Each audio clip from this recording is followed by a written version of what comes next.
Lika Andrews. I'm joined by Anscape senior writer David Dennis Jr. and our NBA champ, Kendrick Perkins, joining us right now. And guys, let's just get right into it. This past weekend, Luka decided to close things off with the Lakers and stay on the villa with his new boo. That is a Love Island reference for everyone who doesn't know. LA inked him to a 3-year, $165 million extension that ties him to Tinseltown through 2028. And that leaves the Lakers with plenty of future flexibility to build the roster around Luka going forward. Here was President of Basketball Operations Rob Pelinka on the moves made by the Lakers this offseason. We like the upgrades we're able to make to the roster, but by no means are we going to be satisfied. I think every year we're on an infinite cycle to try to improve this team and win championships, and we'll stay committed to that work. All right, now welcome in our front office insider Bobby Marks and senior writer Tim Bontemps. And you guys put out a great piece on ESPN.com on what's next for the Lakers after Luka's extension. So Tim, I want to start with you. Now that they have clarity on Luka's future, what are the Lakers looking forward to right now?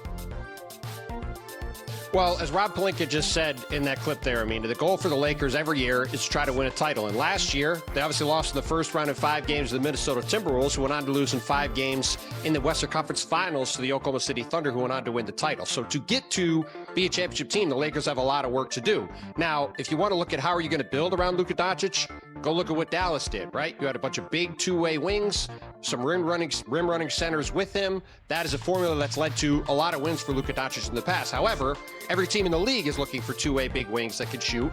So getting them with limited draft picks going forward and salary cap space going forward is going to be a problem. We obviously have the LeBron James question that's hanging over the Lakers. We'll see what happens with him over the next year. He could obviously be an unrestricted free agent next summer. And another fascinating unrestricted free agent next summer is Austin Reeves, who's on a below-market contract right now that the Lakers cannot extend him on.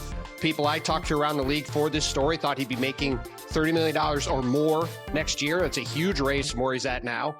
And if you pay Austin Reeves that kind of number, you're signing him up to be the Jalen Brunson or the Kyrie Irving alongside Luka Doncic going forward, which is a big question the Lakers are going to have to answer. Is he the right guy to pair with Luka Doncic going forward? So a lot of questions for this roster, one that obviously has some work to do to get where they want to go. And Rob Pelinka has his hands full trying to get this Lakers roster to a championship caliber level in a Western Conference led by the Thunder and the Rockets and all these other contenders up and down the lineup. Yeah, we'll keep an eye on the Reeves situation also. But what everyone wants to know is what's next for LeBron James. Perk, I see you right there. Would you got something for me? I do, because yes, Luka signed the extension, right, and he's going to be there for a while, but he also expressed that he wants to win a championship with the Lakers organization, and the key word that he put in there is that he wants to win now. So I'm going to talk about the now.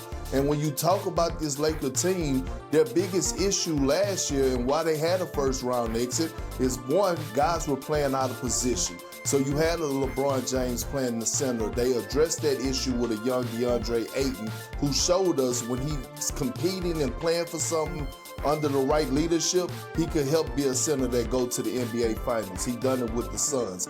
2, can Austin Reeves be a third option offensive player on a championship contender? Absolutely he can. When you look at his numbers that he put up last year, 20 points, almost 6 assists, 4.5 rebounds, it was damn near similar to Ja Morant.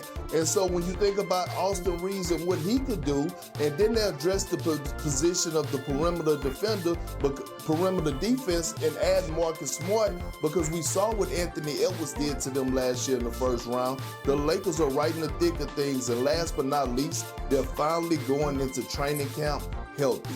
Jared Vanderbilt, healthy. Right, Gabe Vincent, healthy. Under J.J. Redick in his second year of coaching with a hell of a coaching staff, the Lakers are a legit title contender right now. I'm not picking them, but they definitely are a real title contender. And Perk, those are all valid points right there. Let's switch back to LeBron James. Everybody wants to know what the future of LeBron James is with this Lakers team. So, Bobby, what are the options here for LeBron with 1 year left on his contract?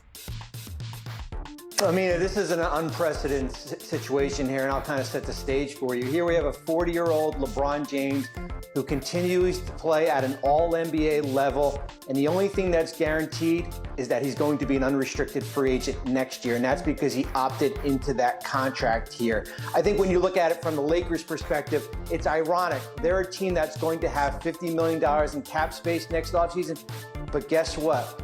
The two best free agents out there are LeBron James and certainly Austin Reeves here. So it's certainly going to be a situation that we continue to monitor as this situation goes throughout the year. I think the big question for me is what happens if this Lakers team struggles during the course of this year, and if they fall out of the top 6 of the Western Conference. Would they ever entertain moving off LeBron James? It does become complicated, certainly from a trade shooter standpoint, but I think we know for one thing, when LeBron James does become a free agent next offseason, there's going to be a line of teams out there willing to sign him if he wants to continue playing basketball. Yeah, a lot of different X factors with this Lakers team. But David, I want to ask you, what chances do you give the Lakers, as they're constructed right now, to win a championship with Luka?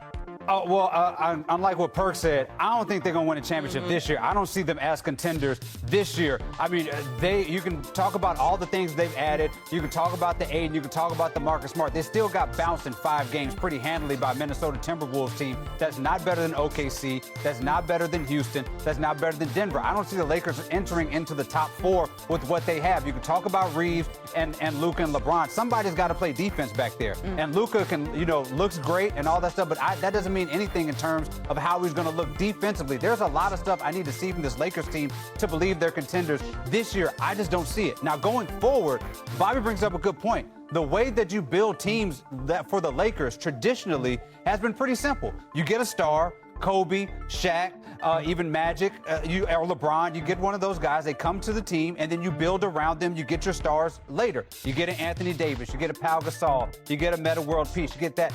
The NBA doesn't work like that anymore. You have your big star in Luka, but who are you going to build around him after LeBron James is gone? Because we're assuming that after this year he may be gone, but definitely in a couple years LeBron will not be there. So now you have to build a roster around Luka that is going to compete with an OKC, and it's a lot more difficult to do now than it has been traditionally for the Lakers. I just do not see a lockdown championship for them in the next 3 years. Yeah, Perk, I see you giving the meme mug. I know you want to say something. This time, Perk? What I do this time, Perk?